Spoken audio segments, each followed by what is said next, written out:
स्वागत है आप सभी लोगों का हमारे चैनल वॉच ऑन पॉइंट पे। आज हम बात करेंगे वॉर 2 की, जो कि यश राज फिल्म्स की स्पाई यूनिवर्स की सबसे धमाकेदार एक्शन थ्रिलर मूवी है। इसके डायरेक्टर आयान मुखर्जी है और इसमें ऋतिक रोशन, जूनियर एनटीआर, कियारा आडवाणी और अनिल कपूर जैसे स्टार्स हैं। ये movie high action, emotional drama और देशभक्ति का जबरदस्त मिक्स होने वाली है। तो चलिए देर नहीं करते हैं और कहानी की शुरुआत करते हैं। Hello watchers, this is Anurag and you are watching watch on point. Film की शुरुआत होती है जापान के कामुरा इलाके से, एक डार्क और ठंडी रात में, जहां माफिया लीडर सेसर रेटन, एक क्रूर और पावरफुल गैंगस्टर, अपने गुंडों के साथ एक वेयरहाउस में मौजूद होता है। तभी वहां पे मेजर कबीर धालीवाल यानी कि ऋतिक रोशन की साइलेंट मगर खौफनाक एंट्री होती है। कबीर एक पूर्व रॉ एजेंट है जो अब रोग हो चुका है। उसकी फाइटिंग स्किल्स, सटीक निशाना और फुर्ती उसे एक ह्यूमन वेपन बनाती है। वो अकेले ही 100 लोगों को ढेर कर सकता है। सेसर उससे पूछता है, तुम कौन हो? कबीर कहता है, मैं कौन हूँ ये जान के तुम क्या करोगे, मैं तो तुम्हारे लिए मौत हूँ। कबीर बाकी गुंडों को मौका देता है। वो कहता है कि जो कोई भी बचना चाहता है वो यहाँ से निकल के चले जाए। लेकिन सेसर, जो अपने अहंकार में चूर होता है, हंसते हुए कहता है, आज मेरा 75वां बर्थडे है और इन लोगों ने मुझे 100 साल जीने की दुआ दी है। वो अपने गुंडों को कबीर पे हमला करने का ऑर्डर देता है, लेकिन कबीर तो जैसे जंग का बादशाह है। वो अपने lightning fast moves, martial arts और हथियारों से गुंडों को एक एक करके ढेर कर देता है। सीन में हाईटेक गैजेट्स, चाकुओं और गन फाइट का धमाकेदार मिक्स है। सेसर भागने की कोशिश तो करता है, लेकिन कबीर उसे एक ड्रामेटिक चीज में पकड़ लेता है और ठिकाने लगा देता है। ये सीन कबीर की ताकत और उसके डार्क साइड को दिखाती है। आगे हमें दिखाया जाता है कि कबीर अब दुनिया की नजरों से गायब है। वो कॉन्ट्रैक्ट किलिंग करता है और इसके लिए उसे मोटा पैसा मिलता है। लोग उसे देशद्रोही समझते हैं क्योंकि वो इंडिया को छोड़ के गायब हो गया था। लेकिन कबीर का ये रोग स्टेटस सिर्फ एक कवर है। वो अंदर से देश के लिए कुछ बड़ा करने का प्लानिंग कर रहा है। आगे एक औरत, नफीसा रहमानी, जो कि एक मिडिलमैन है, जो कबीर को कॉन्ट्रैक्ट्स देती है। वो उसे बताती है कि एक सीक्रेट ऑर्गेनाइजेशन उसे परमानेंट जॉब ऑफर करना चाहती है। नफीसा एक स्मार्ट और चालाक औरत है जो हमेशा 2 कदम आगे सोचती है। कबीर, जो अपनी आजादी को सबसे ज्यादा वैल्यू देता है, साफ मना कर देता है। लेकिन नफीसा पहले से तैयार होती है। वो कबीर को बेहोश कर देती है और उसे अंडरग्राउंड बेस में ले जाती है, जहां एक खतरनाक संगठन उसका इंतजार कर रहा होता है। कहानी अब भारत में शिफ्ट होती है। दिल्ली में एक इवेंट में विंग कमांडर काव्या लूथरा को दिखाया जाता है। काव्या एक फियरलेस एयरफोर्स ऑफिसर है जिसने हाल में ही एक मिशन में अपनी जान जोखिम में डाल के कई सैनिकों को बचाया था। उसे इसके लिए ब्रेवरी अवार्ड मिल रहा होता है। काव्या स्मार्ट, साहसी और इमोशनल होती है। वो अपने पिता कर्नल सुनील लूथरा, रॉ के सीनियर ऑफिसर यानी कि आशुतोष राणा की बेटी होती है। कर्नल एक सख्त मगर देशभक्त ऑफिसर है जो हमेशा इंडिया फर्स्ट की सोच रखते हैं। एक ग्रैंड अवार्ड सेरेमनी में जहां काव्या और कर्नल डांस कर रहे होते हैं, वहाँ माहौल बहुत ही खुशनुमा होता है। लेकिन तभी कर्नल को एक सीक्रेट कॉल आता है। वो बाहर आते हैं और बात करने लगते हैं और अचानक कुछ काले कपड़े वाले वहाँ पे आ जाते हैं। हाईटेक हथियारों से लैस उन्हें किडनैप कर लेते हैं। ये सीन सस्पेंस और टेंशन भरा है जो कहानी को नया मोड़ देता है। कहानी में आगे कबीर अब एक सीक्रेट ऑर्गेनाइजेशन के सामने होता है जो भारत को तबाह करने की साजिश रच रहा होता है। ये एक ग्लोबल नेटवर्क है जिसमें कई देश, पाकिस्तान, रूस, चीन, बांग्लादेश, श्रीलंका, म्यांमार के लीडर्स शामिल है। भारत का हेड गौतम गुलाटी, जो कली का इंडिया चीफ है। दोस्तों, दरअसल इस सीक्रेट ऑर्गेनाइजेशन का नाम कली है। गौतम भारत को एक कमजोर करने के लिए किसी भी हद तक जा सकता है। ये लोग हाईटेक होलोग्राफ मीटिंग कर रहे होते हैं जो कि एक फ्यूचरिस्टिक बंकर में सेट है। गौतम कबीर को बताता है कि उसके पिछले कॉन्ट्रैक्ट्स को इसी संगठन ने दिए थे ताकि उसकी स्किल्स को टेस्ट कर सके। वो कहता है कि तुमने हर मिशन को परफेक्शन के साथ पूरा किया है, तुम हमारे ही काम के लिए बने हो, लेकिन एक फाइनल टेस्ट बाकी है और यह टेस्ट होता है कर्नल लूथरा को मारना, जिन्हें इस संगठन ने किडनैप करवाया था। और कर्नल को कबीर के सामने पेश करते हैं। कर्नल कबीर को देख के बहुत चिल्लाते हैं, कहते हैं कि तुम गद्दार हो, तुम पे भरोसा करना मेरी सबसे बड़ी गलती। दोस्तों, यहाँ पे अगर कबीर कर्नल को मार देता है तो वो कली की कोर टीम में शामिल हो जाएगा। जब कबीर और कर्नल आमने सामने होते हैं, कहानी फ्लैशबैक में चली जाती है। हमें पता चलता है कि कर्नल को कली और उसके संगठन का पता पहले से था। वो जानते थे कि कली भारत को चारों तरफ से तबाह करने की साजिश रच रहा है।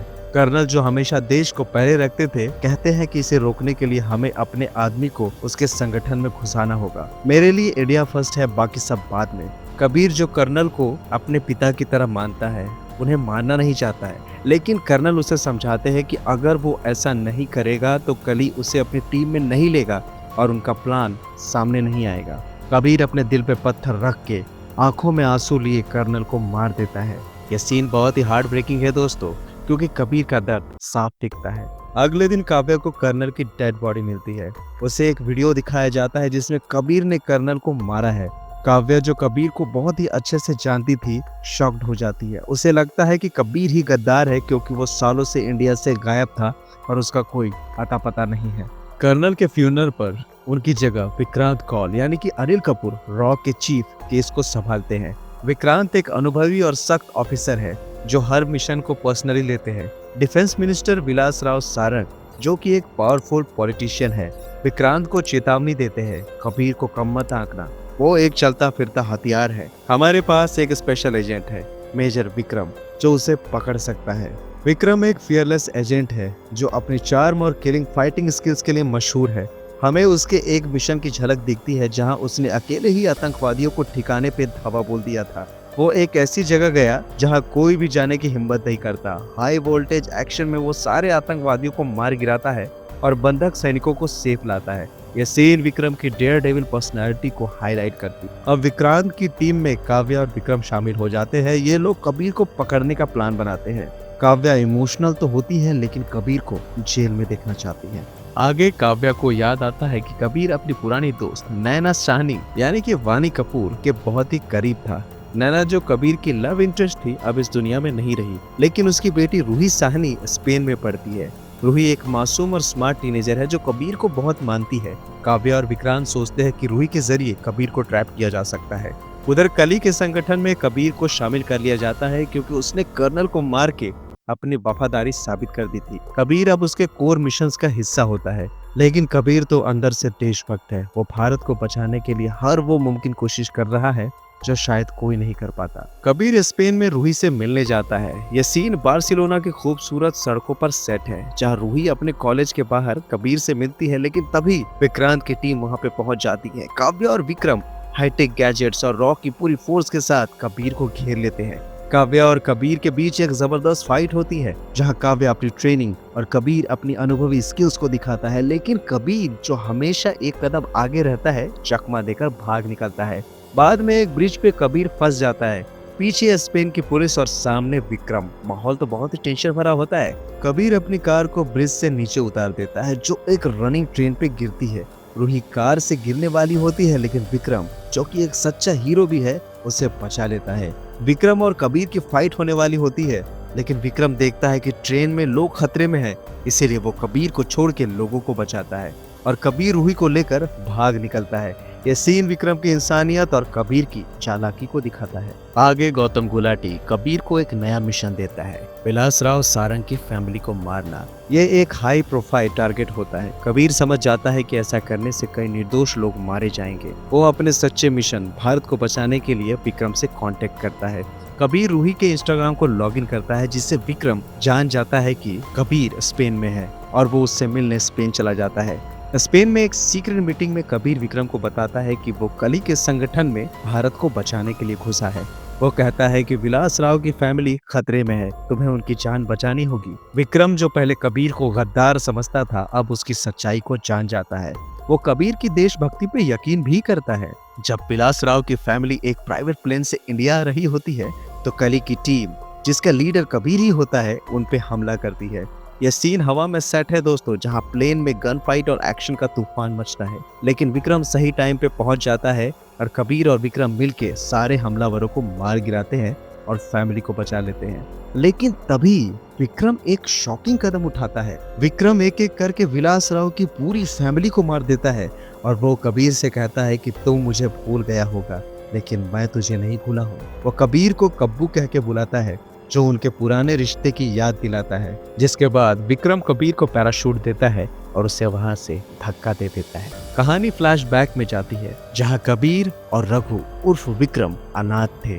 वो मुंबई के सड़कों पे भीख मांगते थे। एक दिन कुछ गुंडे कबीर को परेशान करते हैं, लेकिन रघु उसकी मदद करता है और उन लोगों को पीट पीट कर कबीर को बचाता है। रघु फाइटिंग में बहुत माहिर होता है, इसीलिए वो कबीर को भी आगे फाइट करने के लिए सिखाता है। दोनों भाई जैसे बन जाते हैं। बड़े होने पे वे लोग चोरी करने लग जाते हैं। एक दिन एक घड़ी की दुकान पे चोरी करते वक्त पुलिस उन्हें पकड़ लेती है। 15 साल की उम्र होने के कारण उन्हें बाल आश्रम भेज दिया जाता है। वहाँ एक दिन कर्नल लूथरा आते हैं। वो 300 बच्चों में से 2 को सैनिक बनाने के लिए चुनते हैं। फिजिकल और मेंटल टेस्ट में रघु सबसे आगे होता है, लेकिन कर्नल कबीर और जितेंद्र नाम के एक लड़के को चुनते हैं। रघु से कर्नल कहते हैं, मुझे इंडिया फर्स्ट चाहिए, लेकिन तुम्हारी सोच रघु फर्स्ट है। मैं 6 महीने बाद वापस आऊंगा और तब तुम्हें इंडिया फर्स्ट की सोच दिखानी होगी, रघु फर्स्ट की नहीं। रघु को बहुत गुस्सा आता है। वो कबीर को कहता है कि वो आश्रम छोड़ के भाग रहा है। कबीर उसे रोकता है, लेकिन रघु दीवार कूद के भाग जाता है। ये सीन उनके रिश्ते की दरार की शुरुआत को दिखाता है दोस्तों। आगे पता चलता है दोस्तों कि विक्रम अब कली के लिए काम करता है। गौतम गुलाटी ने उसे कबीर को मारने के लिए हायर किया था, क्योंकि उसे पता चल गया था कि कबीर गद्दार है। कबीर गौतम के यार्ड में पहुंचता है, जो कि एक हाईटेक सिक्योरिटी बेस होता है। वहां गौतम और बाकी देशों के लीडर्स इंडिया के प्रधानमंत्री को मारने की साजिश रच रहे होते हैं। कबीर गौतम को मारने लगता है, लेकिन तभी विक्रम वहां पे पहुंचता है और कहता है, मैंने हर बार तुझे छोड़ा, लेकिन आज तुझे नहीं छोड़ूंगा। लेकिन कबीर चकमा देके वहां से भाग निकलता है। दोस्तों, यहाँ पे एक और ट्विस्ट आता है। विक्रम गौतम को मार देता है और सबको बताता है कि कबीर ने ऐसा किया, जिसके बाद गौतम की जगह विक्रम को मिल जाती है, जिससे वो कली का इंडिया का हेड बन जाता है। दोस्तों, विक्रम बहुत ही चालाक है और पावर का भूखा भी। आगे कबीर काव्या को एक बुलेट से पिघली हुई अंगूठी भेजता है। ये अंगूठी उनके पुराने प्यार का प्रतीक होता है।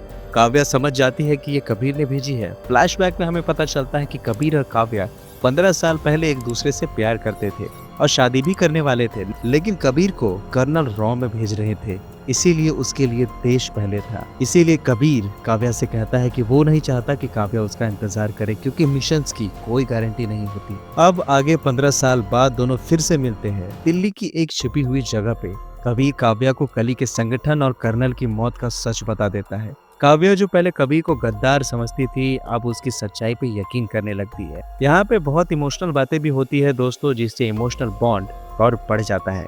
आगे काव्या विलासराव सारंग को कॉल करती है और बताती है कि वो और कबीर मुसीबत में है। विलासराव, जो बाहर से देशभक्त लगता है, उन्हें एक सीक्रेट लोकेशन पे बुलाता है जहां वो कर्नल से मिलता था, लेकिन वहां कली की एक आर्म यूनिट कबीर और काव्या पे हमला करती है। माहौल बहुत ही टेंशन में आ जाता है। गोलियां चल रही होती है और दोनों कमजोर पड़ रहे होते हैं।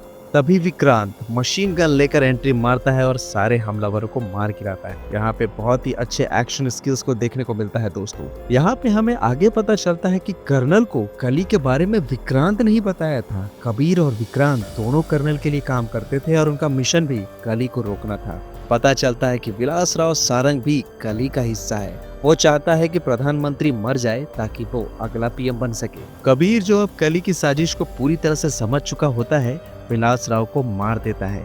वो विक्रम को भी गोली मारता है, जिससे वो पूरी तरह घायल हो जाता है। बाकी देशों के लीडर्स गुस्सा हो जाते हैं और विक्रम से कहते हैं, विलासराव मर गया, हमारा संगठन खत्म हो जाएगा।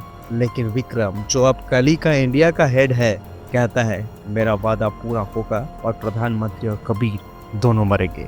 विक्रम कबीर को कॉल करता है और फाइनल मुलाकात के लिए बुलाता है। यह सीन एक सुनसान फैक्ट्री में सेट है दोस्तों, जहां बारिश और धुंध का माहौल होता है। उधर विक्रांत और काव्या प्रधानमंत्री की सिक्योरिटी में लगे होते हैं।